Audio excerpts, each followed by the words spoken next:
പാവർട്ടിയിൽ മാതാവിനെ വെട്ടിക്കൊലപ്പെടുത്തിയ സംഭവവുമായി ബന്ധപ്പെട്ട് പോലീസ് ഉദ്യോഗസ്ഥരും ഫോറൻസിക് ഉദ്യോഗസ്ഥരും സ്ഥലം സന്ദർശിച്ചു.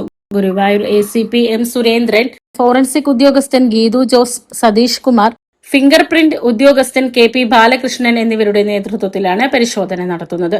തരകൻ വീട്ടിൽ ഡോളി ചെറിയാനാണ് വെട്ടേറ്റ് മരിച്ചത്.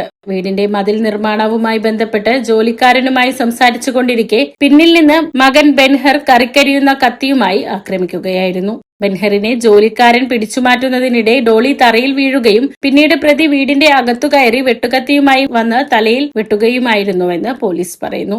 സംഭവത്തിൽ പ്രതി 42 വയസ്സുള്ള ബെൻഹറിനെ പാവറട്ടി പോലീസ് കസ്റ്റഡിയിലെടുത്തു. കാണുന്നു ചേട്ടൻ്റെ മുണ്ടിൽ ബ്ലഡാണ് കണ്ടിരുന്നത്. ആ ബ്ലഡ് കണ്ടിരുന്നപ്പോൾ ഞാൻ ഓടിക്കയറാണ്. എൻ്റെ ആക്സിഡൻ്റ് ആയതാണെന്ന് വെച്ചാൽ ഓടിക്കയറാൻ. അപ്പോഴാണ് ഈ ചേച്ചി വെട്ടുകിട്ടി ഇവിടെ വീണ് കിടക്കണമെന്ന്. തലോട്ടിയൊക്കെ പുറത്തുണ്ടായിരുന്നു. അത്യാവശ്യം വെട്ടും ചതവൊക്കെ തലയിലുണ്ടായിരുന്നു. അങ്ങനെ ആംബുലൻസ് വിളിച്ചതെന്ന് ചോദിച്ചാൽ പുറമെ വെട്ടം പറഞ്ഞ് വിളിച്ചിട്ടുണ്ടെന്ന് പറഞ്ഞു. എന്നാലും ഞാനൊന്നുകൂടി വിളിച്ചു. അപ്പോൾ അവൻ വരുന്നുണ്ടെന്ന് പറഞ്ഞു. അവൻ വന്നു. ഇവിടുന്ന് ആ ചേച്ചീനെ എത്രയും പെട്ടെന്ന് എടുത്ത് കയറ്റി ആംബുലൻസിൽ കയറ്റി കൊണ്ടുപോകാനുണ്ടായിരുന്നു.